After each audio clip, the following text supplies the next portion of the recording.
time girlfriend before she ran off. All assholes have small dicks. It's like a rule or something, Sadie says, her face full of wisdom, as if she's done some kind of accredited peer-reviewed study on the topic. But honestly, knowing this group, I wouldn't put it past them. Cassie nods, agreeing with Sadie's words. My mind drifts off to another universe, where I'm contemplating a research lab run by Cassie and Sadie. They would be the leading scientists, pioneering studies on men, creating equations to compute the probability of red flags leading to heartbreak and the inverse relationship between the size of a dick and the level of assholery. With my mind on this hilarious and fun topic, and because I'm just buzzed enough to lose the edge of embarrassment, I look around the room and spill. I'm a virgin, my mouth says, without permission from my brain. My brain is still thinking about female-run research labs and drifting toward wondering if I could convince my brother Dom to send Sammy to a STEM camp this summer.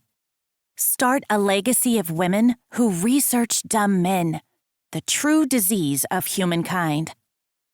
With my words, as one would expect, eyes widen. Eyes of women I know, but not necessarily well enough to tell them I'm a 28-year-old virgin. Women like Luke Dawson's two older sisters, his mom, and the crew of fun and hilarious women Cassie's met through Luke's childhood friend, Chris. Blinks occur, many. This, too, happens when I reveal my secret. It's not one I'm ashamed of. Not really, at least. And honestly, it's not even a secret.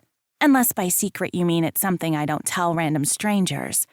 Because being a virgin at any age, 15 or 28 or 52 or 79, is nothing to be ashamed of. Regardless of what church and society and the freaking universe seem to tell us, virginity isn't even a big deal. At least not in the way we make it out to be. But when you go from a 16-year-old virgin to an 18-year-old virgin, and then a college virgin, and then a college graduate virgin, it becomes shockingly challenging to lose that status. Here's the thing. I never intended to be a 28-year-old virgin.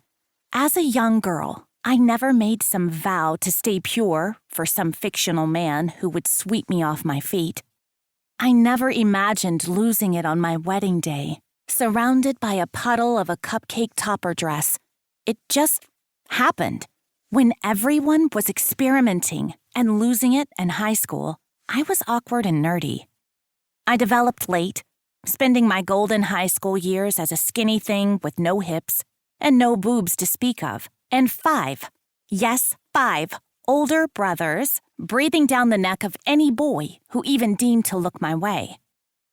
When I went to college at 19, doing online school for a year to help my brother out, I finally caught up with the other girls physically, and I was free of my brothers, if only temporarily. But it never seemed to be the right time. My virginity was something I'd been told my whole life was precious, until that point. So, losing it as a random hookup at a frat party seemed like a disappointment. So I waited. I dated boys, of course, plenty. Boys I kissed and boys I touched, boys who touched me, but none stuck around long enough to do much more. And then I was 23, graduated from college, and I was somehow still a virgin. So I changed my mindset.